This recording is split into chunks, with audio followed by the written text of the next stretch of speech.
The indie game Pan Pan is an exploration puzzle game made by Spellcraft and published by Might and Delight.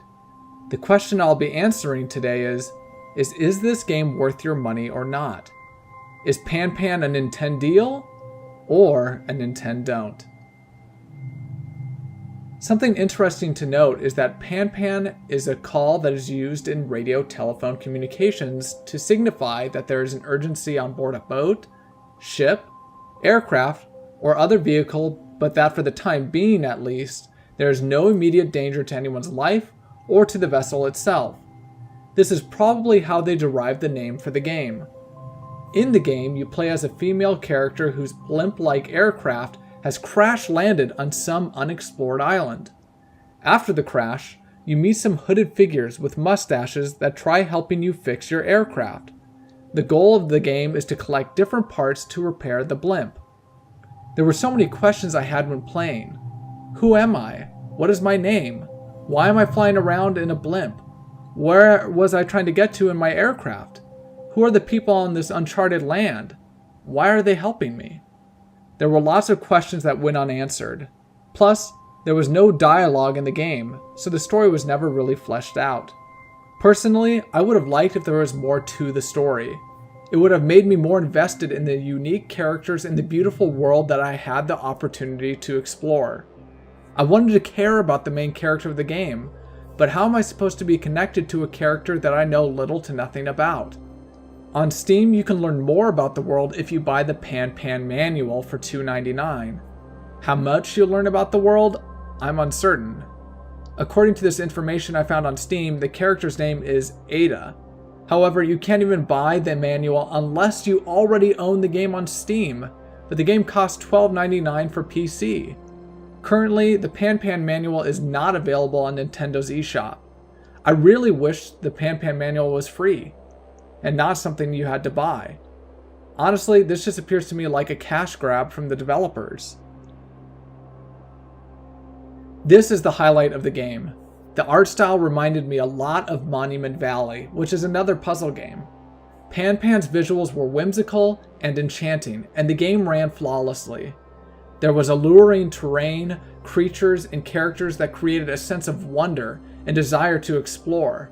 I was very happy with the fact that there was no loading screens that would break my immersion from this appealing world. The charming artwork captivated my interests.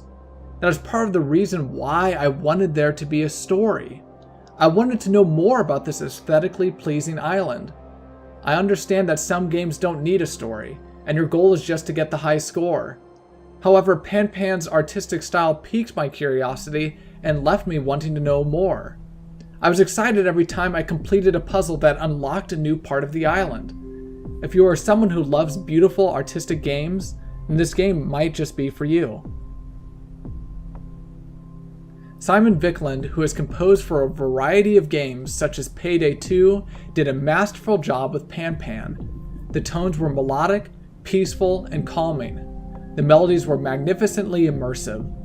The music went hand in hand with the visuals of this game and helped bring this world to life. The game is pretty short. It will probably take most people 2 to 3 hours to complete the game. In addition, the game has no replay value. The controls are never explained to you, but they are pretty simple to pick up. The puzzles were enjoyable, but were not groundbreaking.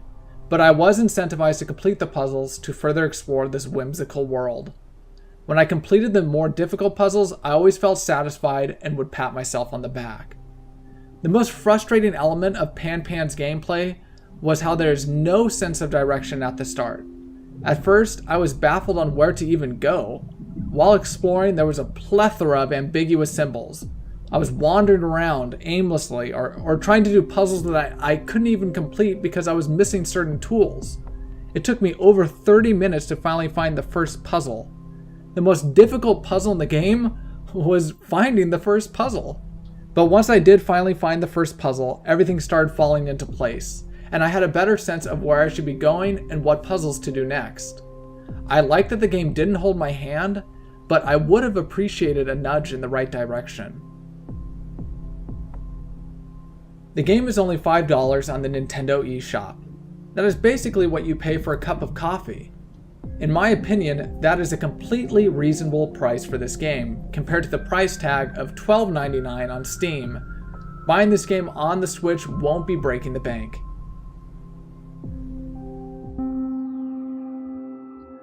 Let's review the pros and cons of Pan Pan. For the pros, visually the game is fantastic, and it was a pleasure exploring the world.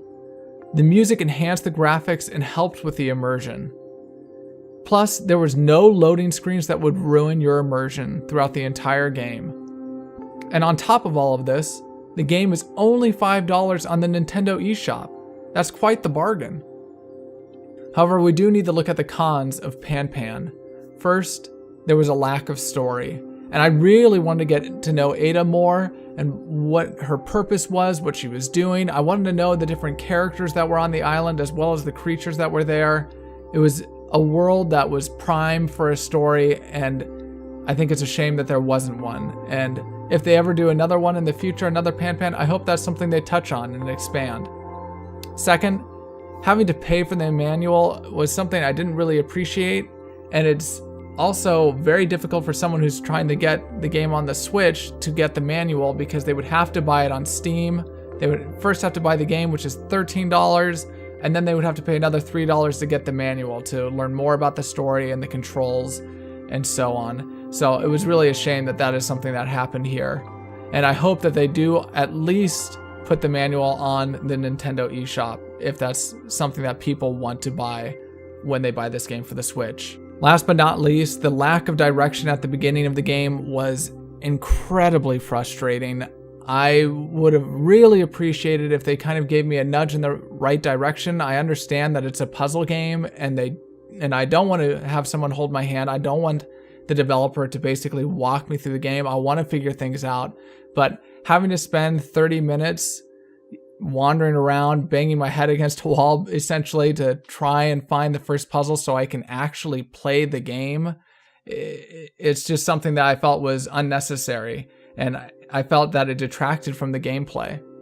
So is Pan Pan a Nintendeal or a Nintendon't? Ultimately, I would consider Pan Pan a Nintendeal. Now, I wouldn't consider the game amazing. It was an alright game. There were certain aspects about it that I really did enjoy, and for only $5, I would definitely call that a Nintendeal. However, I wouldn't recommend this game to someone who wanted to buy it on Steam. I think $12.99 is too steep of a price for this game, and I think $5 is just right. So if you're someone who loves visually artistic games or loves puzzle games, then I would highly recommend that you check out Pan Pan on the Nintendo Switch.